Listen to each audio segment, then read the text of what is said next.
Hello and welcome to my tutorial series on the Age of Simulation, Battle Simulator for Warhammer Age of Sigmar. This video covers running battle simulations. Now, in the previous tutorial we discovered how to install the program, and a link to that tutorial video can be seen in the description of this video. So, let's get to it.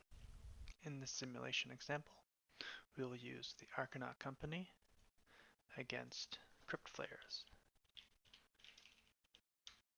So we can just search by doing the drop-down menus there. Next, we will input the number of models for the Argonaut Company, as we'll focus on that unit first.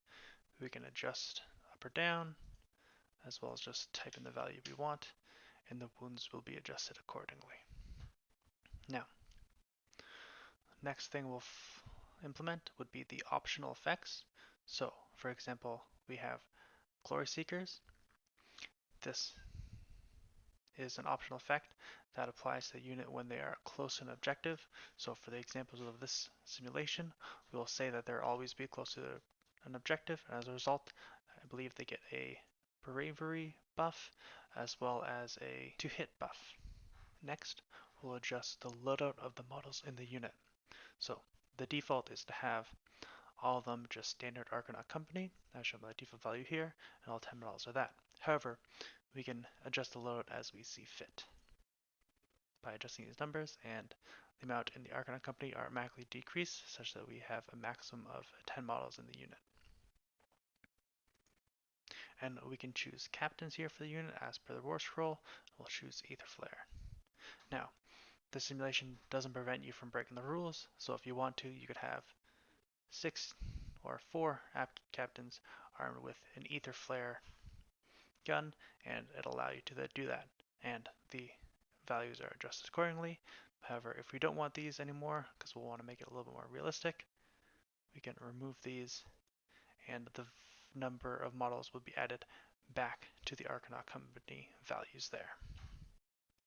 The next thing we can adjust is which models are Lawson Combat first.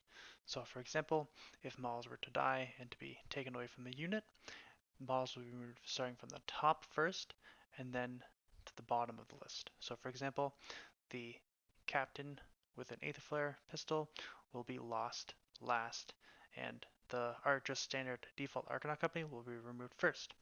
But say for this simulation, we might want the Sky Pike gentleman to be lost last, as we know he'll be very good in melee against the Crypt Flares. So we'll keep him around the longest. The next thing we'll adjust is the movement stance. So this basically determines how the one unit, in this case the Argonaut Company, will march or move towards the second unit, the Crypt Flares. So the default is march, which is just the model normal moves towards the enemy without running, and as soon as it's within its designated charge range, it will attempt to charge the enemy unit. This way it can shoot as it progresses towards the enemy unit. If we switch to advance, the model will move as well as run towards the enemy unit and charge when it can. So this means it'll move and advance towards the Crypt Flares as fast as possible. If we select stay just in range, it'll stay in the max range of the missile weapon with the longest range, and it does not run. So for example, I think the max range of the light skyhooks are 24, so always to try and stay within 24 inches. This may involve moving forward if the enemy is far away, or moving backwards if the enemy is too close, but it will not run to do so, such that it can always shoot. And then stay in missile range does a very similar thing, however stays in range such that all missile weapons can shoot. So for example, the 9 inches for the Argonaut Company pistols, it'll always try and stay within 9 inches of the enemy, moving forward or backwards as required. However, it will not retreat because that would also prevent it from shooting. And then we also have the option of do not move, which stands still, doesn't move, doesn't run, doesn't recharge, doesn't retreat. So we'll keep it on march for now, as that is a nice default option.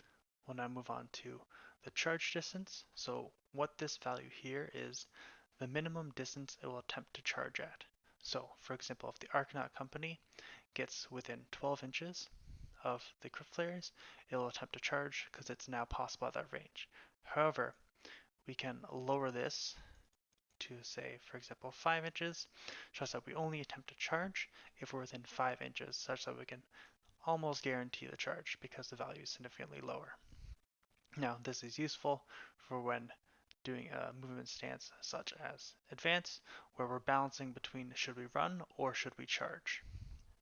But we'll keep this at default value of 12, such that I can charge as soon as possible, but yet always be able to shoot because it's in the march movement stance. That's it for the Arcanaut Company, and we'll move on to the Crypt Flares. Now, we can adjust the number of models in the unit, noting that there are 4 wounds per model, so the wounds will scale accordingly. And additionally, if we can raise or lower the wounds, and so we can have models set at not fully healed. Additionally, as we adjust the models or the wounds, the points will also be adjusted as a result. This is because this model has point statistics in its War Scroll file.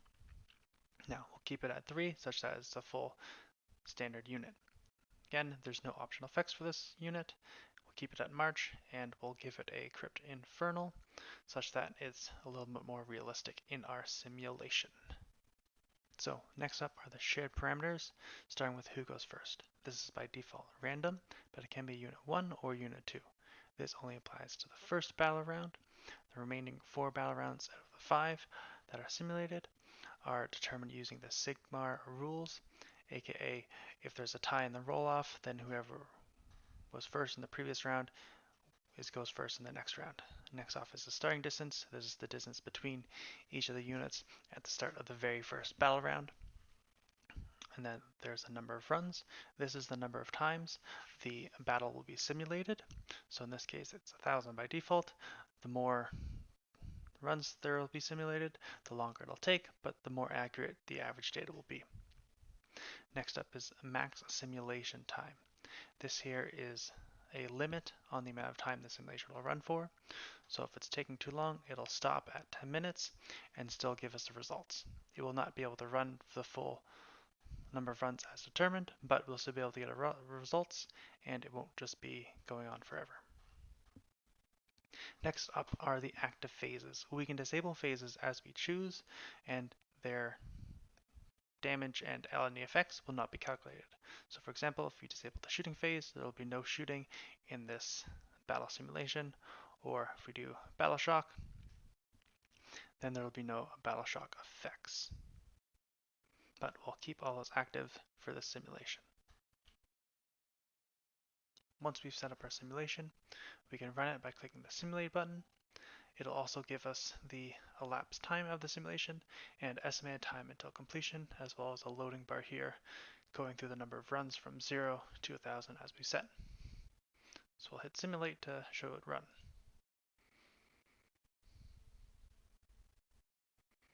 And there are the results, which we'll discuss in a further tutorial. So we'll close that for now. Now, you may have noticed this abort button here.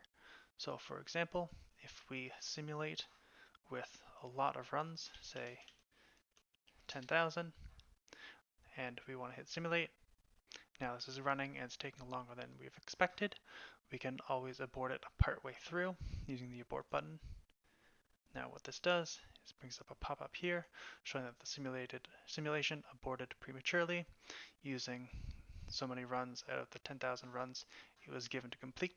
And if we click OK, that'll be fine. It'll still give us the results as shown here based on the simulation number of runs we used.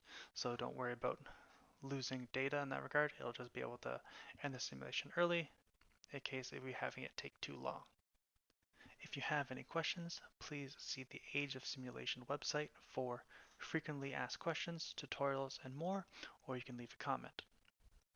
The results of this simulation are discussed in the next tutorial video. You can also create custom units for your simulation, doing so using the Open Custom Unit Creator option here, which is discussed in another tutorial. For all the tutorials in this Age of Simulation tutorial series. You can see the links in the description of this video, or you can visit the Age of Simulation website. I hope this video has been helpful, and thank you for watching.